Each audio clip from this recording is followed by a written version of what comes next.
Somebody's right in the middle. Well, what did you expect? Not that. Not that. Well, looks to me like it's zero. You're right. So it's up to you, my friend. It's up to you. I would think so. Okay, now you're only an inch to the right. Okay. Fire another round, let's see where that one goes. And if it's pretty close to the second one you just fired, then we'll Alright, so we got 10 rounds in there. Shooting out a 10 round magazine. These are pretty nice to shoot prone or off the bat.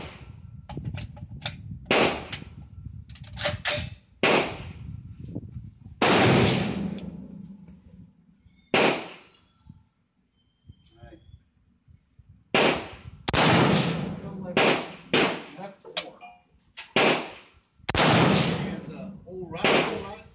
Rough.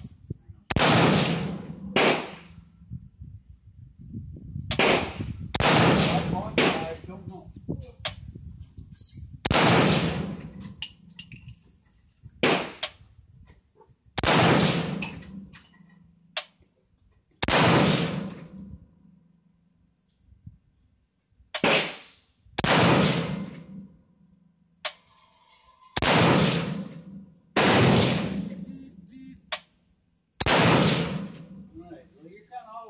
But now you're an inch low. Got a bolt lock back. Let me see if I can get you to see this group. This group was a little faster. Yeah. I don't think I'm going to be able to do it with this camera. What are you going to hunt? Alright guys, so we're running the 120 grain No. Once they tell you what Remington that I want to shoot. I think it's a pretty good bullet. It's hollow points. It's at a good price, and she's working fine, 100%. I got bolt lock back, putting the nickel boron bolt. So all it was, I guess, was the rings on the bolt, or just that it was too sticky. This bolt is like really slick now, and man, she's shooting really good. She's holding inch groups at 100, so that's pretty decent. Alright, so now I'm going to test the 5.56 with the DPS bolt, and it's got the regular H2 buffer and all that good stuff, and we're going to see if I have any problems. If I do, and this is the old lower. I was shooting this lower yesterday with the rifle build, and if you can see also there's two shades of brown. This is a little darker, so we're gonna see if that has anything to do with the two. I mean, maybe this is the defaulted lower or something, and maybe something's binding up here. But if it shoots good in the 5.56, then you know this is just paint, and it was gonna be the bolt for the 300 blackout. So the 300 blackout's running 100%, so I'm happy with that. Let's get some footage on shooting the 5.56 here at 100, and we'll see what happens.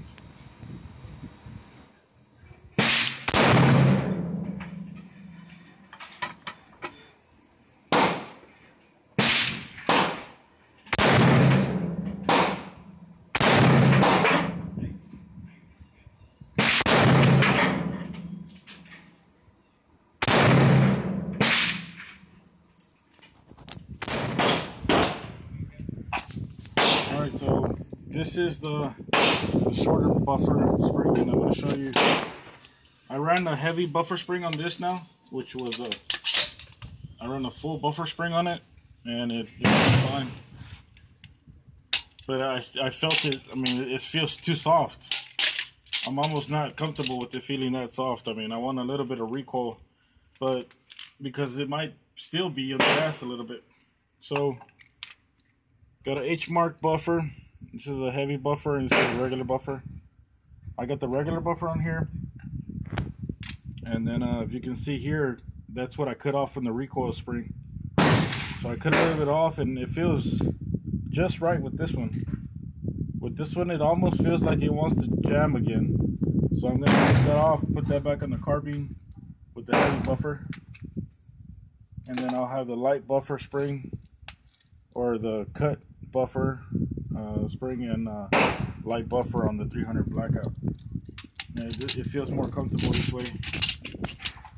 And 556. I don't want to get them mixed up.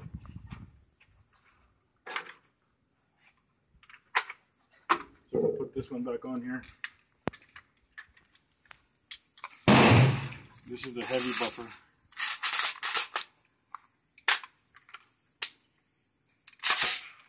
Just to show you, it does run.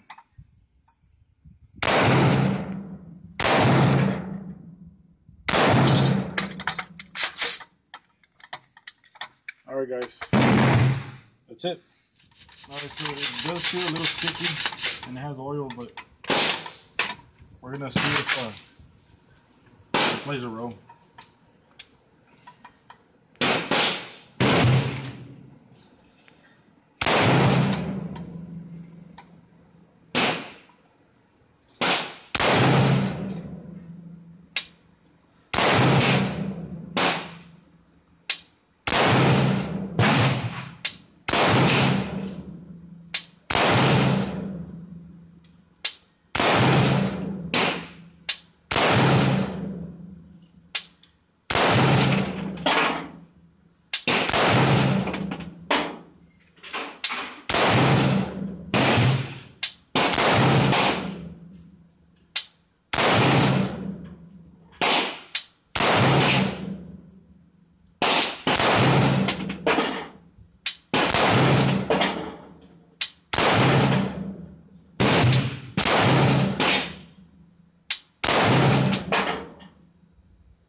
Alright, so we got lock back.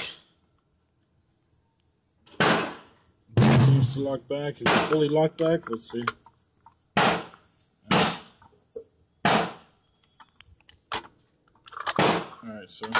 Alright, so it's fully locked back. Forward. Alright. So, I mean, the 300 blackout is a system where everything needs to be functioning perfect. That is including the bolt. This 556, even though it's mid-length, still has a pretty good gas system, and it's able to bring the bolt back pretty easy. So anyways, easy fix. I don't have to buy another bolt. I'm going to keep running this bolt, this setup. It's got the aim point and all that. I can't really see, but I'm going to keep running this setup here. And then I'm just going to leave the other lower on the scope, which is here. So that system came out pretty nice. It runs good now, so I don't have to worry about it. Nice cycle, the 120 grain. I like it, so I'm just gonna keep it as it is. And it was a success. All right, talk to you later, guys.